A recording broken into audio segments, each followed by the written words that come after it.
Oke, teman-teman Millennial Academy, kita kembali di pembahasan other, another, and others. Yang perlu teman-teman perhatikan bahwa another dan other itu bedanya hanya di subjek yang mengikutinya. Yang sering muncul itu adalah another diikuti oleh plural, sedangkan other diikuti oleh singular. Padahal aturannya another karena ada di depannya, ingat itu ya teman, ada atau en di depannya di sini itu menunjukkan bahwa dia harus diikuti oleh singular object. Sedangkan other, dia bisa diikuti oleh plural object. Ini yang sering muncul. Tapi untuk penjelasan lebih lanjut, other itu bisa digunakan di plural ataupun singular. Bedanya kalau dia definite, maka harus ada kata the di depannya. Nah, kalau dia indefinite, tidak perlu ada kata the di depannya. Sedangkan untuk bentuk others itu hanya muncul sebagai pronoun di bentuk plural. Sedangkan di bentuk singular bisa other atau another. Dua-duanya bisa. Bedanya di sini, kalau dia definite, maka kita harus pakai the other. Kalau dia indefinite, maka kita pakai another. Tapi yang sering saya alami, yang sering muncul itu adalah ini, another dan other diikuti oleh kata benda. Oke, jadi teman-teman hanya perlu perhatikan kalau dia pastikan dia singular. Kalau dia tidak singular, maka pakai other. Oke, untuk kata benda yang mengikutinya. Kita lihat satu contoh soal, dua soal lebih bagus. Oke, Willa Chatter is known for Antonia and another novels. Nah, kalau di sini saya langsung spot another diikuti oleh novels. Nah, akhiran S berarti dia salah. Mestinya di sini hanya novel kalau pakai another. Oke, yang kedua, an understudy is an actor who can substitute for other actor. Actor ini dia singular. Oke, berarti other salah. Dia harusnya pakai another. Seperti itu soal-soal yang sering muncul untuk pembahasan other, another, dan others ya teman-teman. Oke, saya rasa tidak terlalu sulit untuk pembahasan ini. Kita masuk di so, such, to, and as. Nah, ini menarik ya bagi saya dan saya rasa ini soal-soal yang ketika teman-teman mendapatkannya, teman-teman harus benar-benar melihat pola kalimatnya.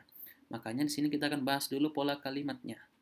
Oke, jadi so itu harus diikuti oleh adjective, oke, dan that clause.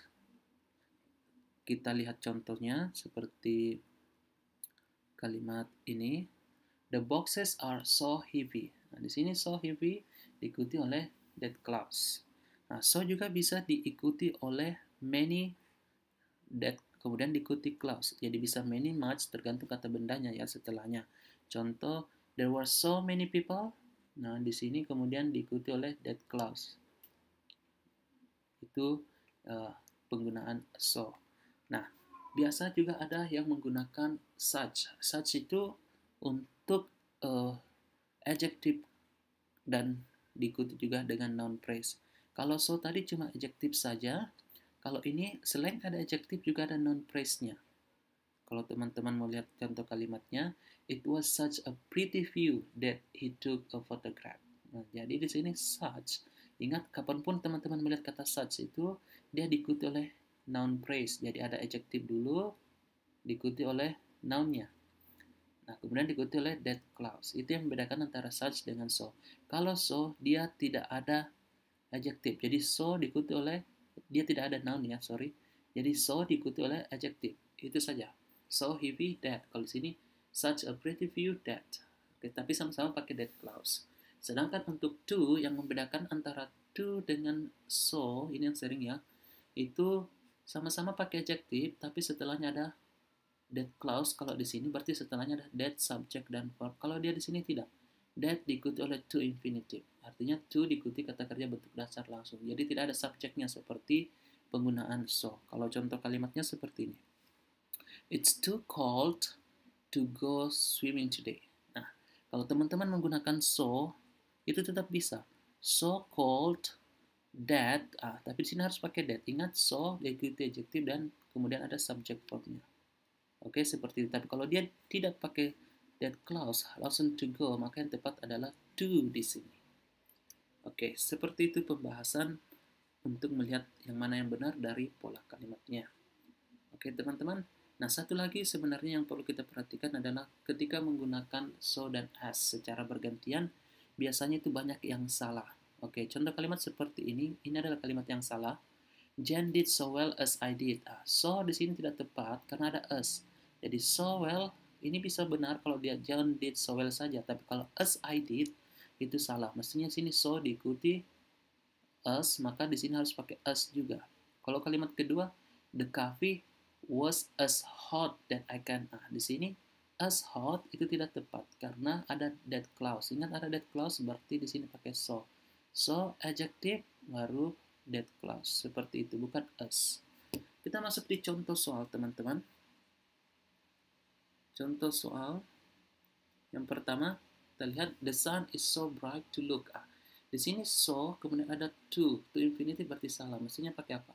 Pakai to. Ingat to adjective to infinitive seperti ini. To look at. Kalau yang kedua, in much of Alaska, the growing season is a short that.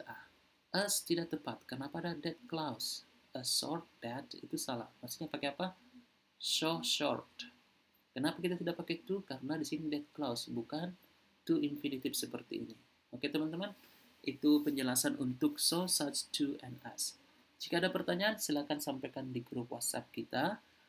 Ingat teman-teman, apapun yang teman-teman hadapi kendala dalam mengerjakan soal atau ada yang kurang dimengerti, kami sangat senang jika teman-teman menyampaikannya di grup agar kami dapat membantu teman-teman untuk lebih memahami soal-soal. Saya Mr. Ismail, sampai jumpa di pertemuan selanjutnya. Salam Millennial Academy.